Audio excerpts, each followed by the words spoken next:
Várjál! Megkezdődik a motoros bobbajnokság. Első futam. A gép, mutasd a gépet. Milyen gép is ez, amivel te hajtasz? Ez Gábor. kék és fekete. Tényleg. Kék és fekete. Mit tud ez a gép? Menni, két kerékkel gurul, És más esni? nem nagyon. Azt is lehet vele. És milyen megoldása van rögzítve? Mert látom, hogy itt hozzá van rögzítve. Nagyszerű, Egy szánkó. nagyszerű megoldásra. Biztonsági csomóval ellátott. Biztonsági csomóval ellátott szánkó. Műanyag, törésbiztos szánkó. Egy Forma 1-es tervezés alapján készült. A lehelistáló egyik leggyorsabb tagja.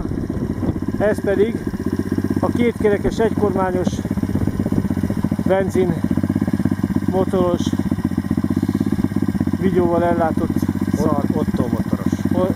Otto motoros. Na, jó van, most nézzünk egy összképet. Igen.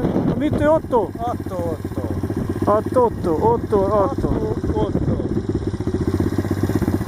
Nem a Otto el. Nem Otto. Motto. Otto. Oké. Köszönjük szépen, és majd akció jelenetet fogunk látni. Gábor kocsit hajt. Címe. Motort hajt. Felülés.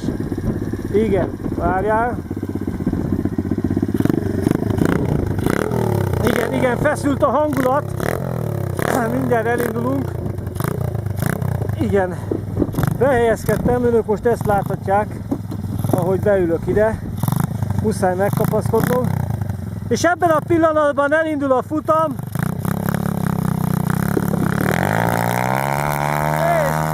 Nagyon megyünk. A törhetetlen szakadhatatlan elszakadtó kubocak. Itt fekszek a földön. A mentőosztag szintén megérkezett. Itt van. Elszállunk.